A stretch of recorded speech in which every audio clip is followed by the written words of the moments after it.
Hey, it is me again. Um, not really, not really like trying to do this seriously, but I had something that came up that I've been thinking about all day. Just for your reference, it's going to be reference to Second Chronicles 10. It's Rehoboam's reign of folly. As a friendly reminder, I am not an expert in this. I am just a guy who is fascinated by religion, is fascinated by um, the study of it. And I grew up evangelical, left the church because I had a lot of disagreements with it. But I definitely think that there's still some like secular wisdom that can be applied. I still think Jesus is absolutely necessary for the survival of humanity, but I honestly just don't think Christians today understand or actually get the point. I don't think I even get the point. Like, I think I'm closer than other people. Like, I know that's a very arrogant thing to say. Um, but then at the same time, like, I don't know, you know.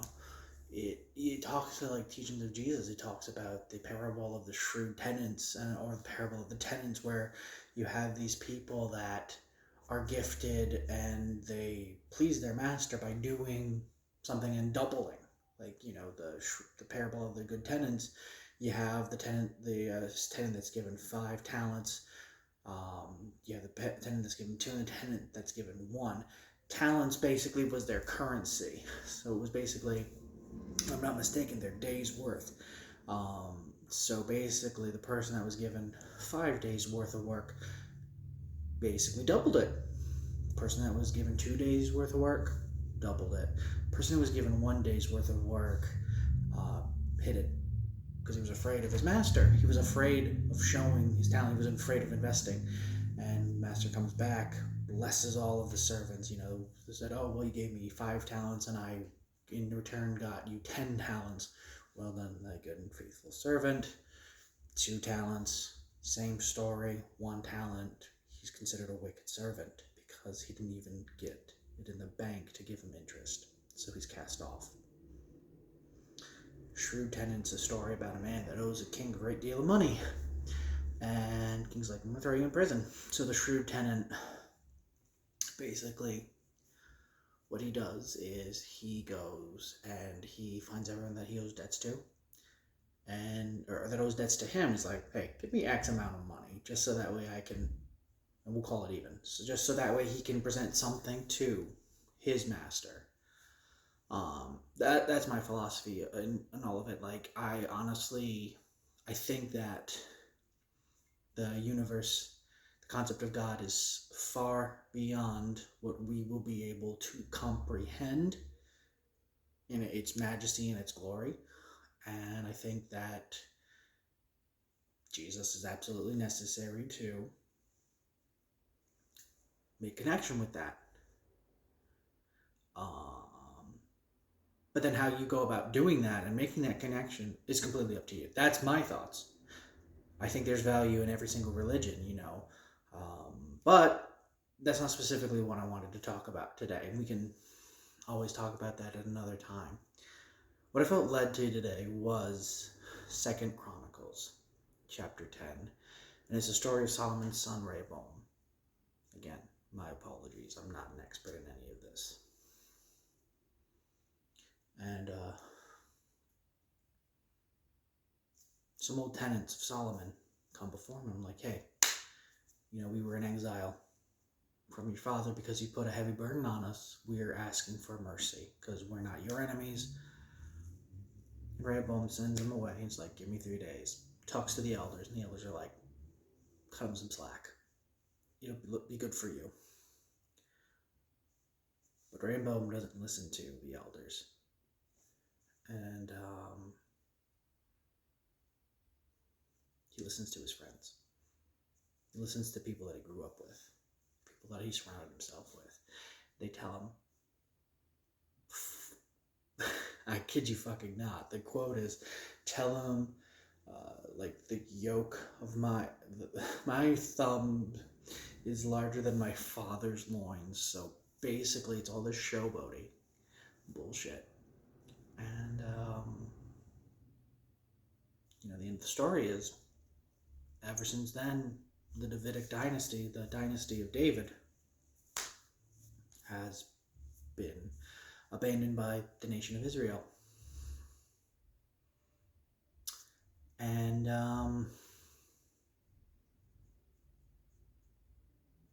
I think about that a lot. I think this is probably going to be the most overtly political that I will get. I think in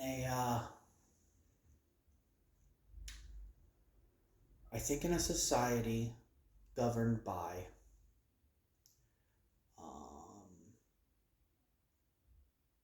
for lack of a better term, we'll call them greedy bankers. We can unpack it. We can go into, like, again, I'm not an expert in this. This is just my knowledge. My knowledge is the World Economic Forum is backing a lot of banks that are banking the Federal Reserve, which is entirely banking America, which is banking the U.S. petrodollar. And it's this unified currency. And then you get like all the mess of like Kissinger going in and allowing the trade with China, where we're basically treating Chinese people like slaves. It's all one massive mess. And I can't help but think about the folly of it. Like, we've tried to do this for hundreds of years. Like, we've tried to be in control. Like, you've had various superpowers that have constantly struggled to control the world. Like, again, I'm not sure about this, but the Third Reich, which was actually, Nazis were funded by a lot of American business interests like the Rockefellers. Fun facts about history. The whole purpose of it was to embody Napoleon's Second Reich, which was to embody either the Holy Roman Empire, or Napoleon's Empire. Not Napoleon's Empire, the Roman Empire. But it's just odd. It's just very odd to me that we have this constant struggle by similar people. We look at what's going on in the whole like Gaza Strip in Palestine. Like, do I think the country, nation of Israel, 100% deserves to exist? Yes, 100% it deserves to exist, but not at the cost of lives. And we're also giving money to, like, the CIA did actually help fund Al-Qaeda to go against Russia originally, fun fact. And so our hands are dirty. Our hands are so dirty, just historically. All because we've just been trying to control the world. All because we've been listening to the wrong people. It's because we developed this groupthink. We developed this echo chamber. And we don't listen to people that actually have experience. Like, I'm just constantly amazed by our society and how much we devalue the life experiences of those that are older than us. Don't get me wrong, I have issues with the baby boomers, but like, we completely dismiss them, and we just creates the boomers having their own echo chamber, the Gen Z and millennials having their own echo chamber, and like, you kind of have like Gen Xers and certain millennials kind of like in a middle ground, and it's just so fucking tiring. I just can't stand the sheer arrogance of us to think that we're fucking better than our ancestors. Like, how fucking dare we? Like, we have more technology. I can literally sit here, record a 15-minute rant, not 15 minutes yet, about the Bible and about the World Economic Forum. Upload it to YouTube and get no views because, again, this is not meant as like a serious push. This is just kind of like a cathartic release, and if someone listens, that'll be beneficial. But really, this is just me, just putting out there just some of my thoughts that I think that should be out there. And I don't really care if I get engagement out of it because none of this matters. You know what matters? The people around you.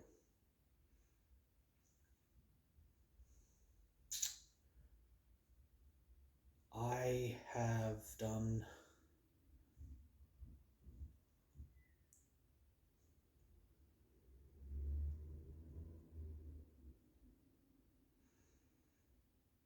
some pretty vile shit to people that I truly care about, to people specifically that I think of as brothers.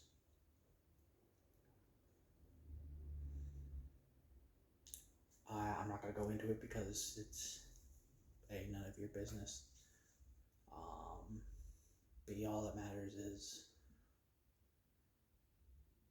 that we realize and that we change. And I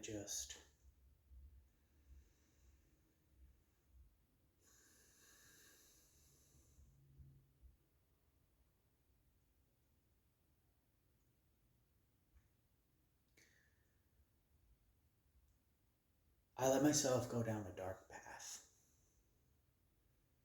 because I closed off to certain people that would have helped me, and I listened to people that I should not have listened to. I forsook wisdom and instead chose to continue to go down this path of destruction.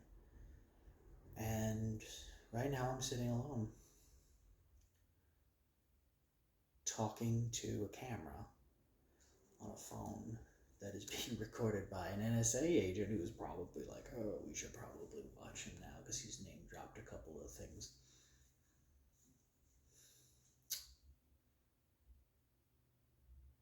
We are so blessed to live in this time because our ancestors fought so hard to give us the future that we have today, the present that we have today, I guess we should say. And it's devastating to me because at the end of the day, we're always going to be utopists. We're always going to want to strive for something greater. It's a beautiful, beautiful trait about humanity. We should cherish it.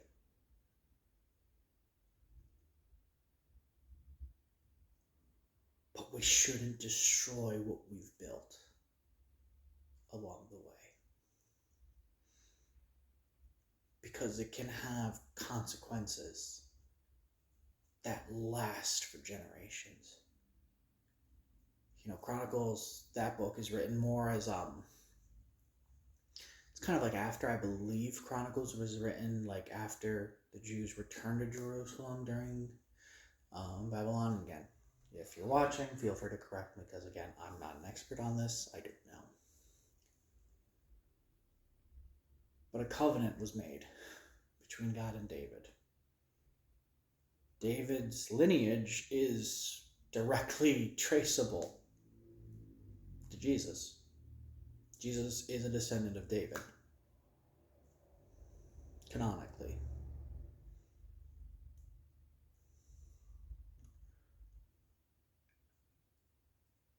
And that's really important to remember.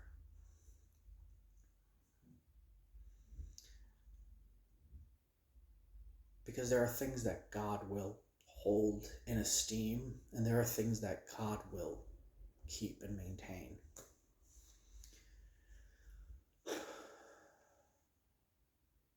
And we have to accept that, and we have to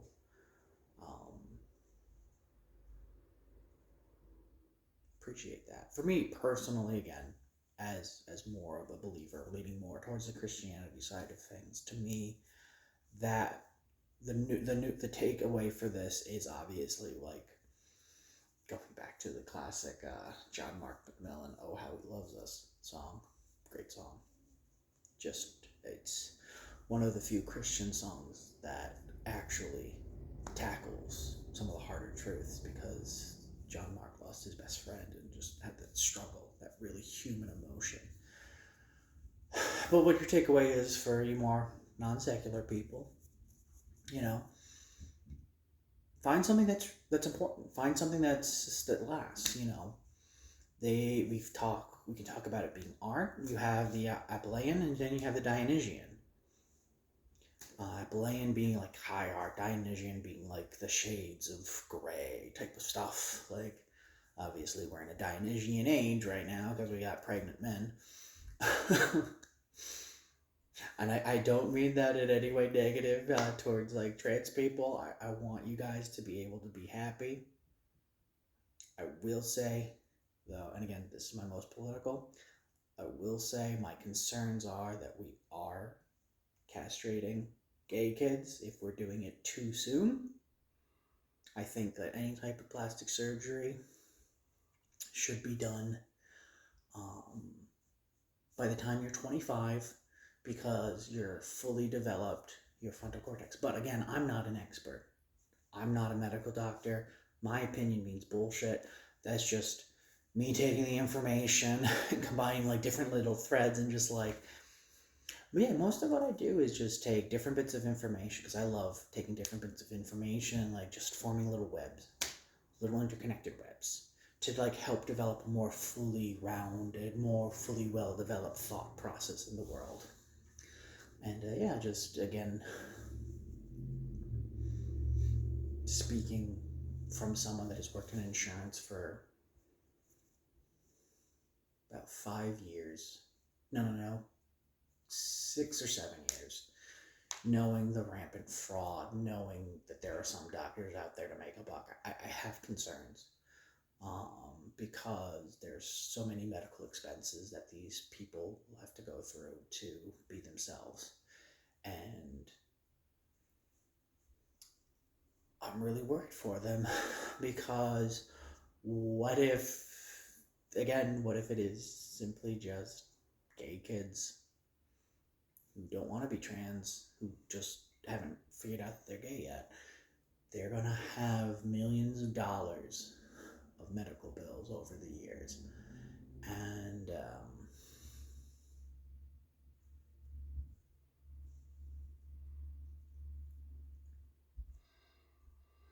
it breaks my heart, because we should be helping them. We should be helping people to live their best lives, but instead we're fucking profiting off of children. That's just unconscionable to me. Again, I'm going to say it again.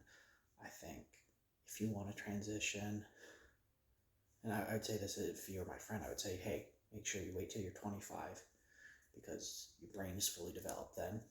Like, then you'll fully know. You'll have given it a chance.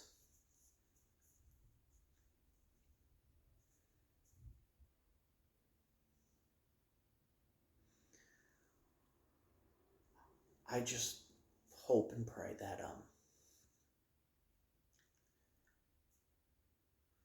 we find some peace in the world between all of these different like people that are like ideologically different, like conservative Christians, and then you could have your liberal atheists, or whatever the hell you want to call it. I do truly want peace. I want people to be happy, because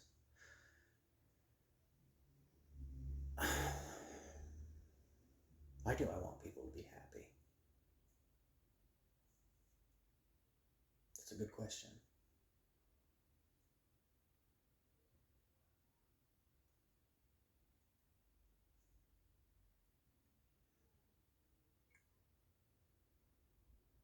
maybe it would make this world more bearable for me. Maybe it would make this crushing loneliness seem more bearable if everyone else could be happy.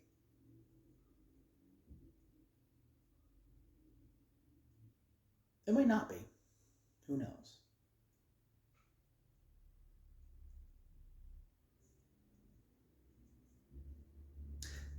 As you all can see, I have to deal with my thoughts on a fucking daily basis. And in this 20-minute rant, I have gone... Yeah, it was 20 minutes. I had to check the time, sorry. I've gone all over the place. Don't really know. But it's okay, because this is a cathartic release. These are things that I think need to be said.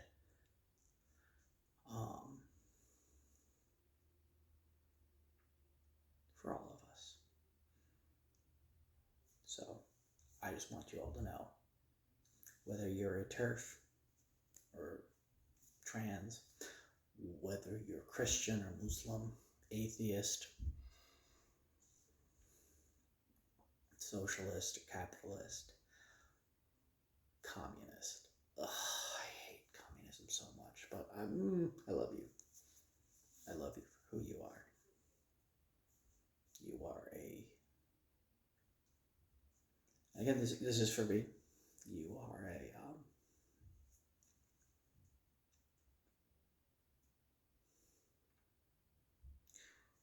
you're a mirror image of the living God. Kabbalah basically tells us that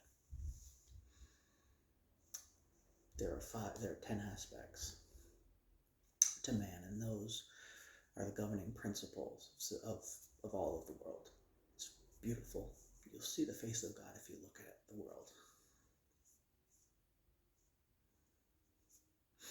So for you of those who are into simulation theory, you should look into Kabbalah. You should look into the Zohar.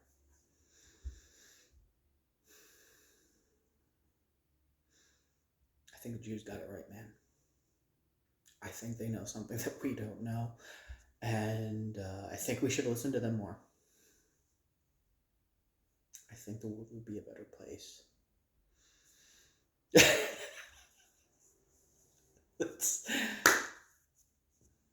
That's all I have to say for this confession. I really appreciate you listening, if you are listening.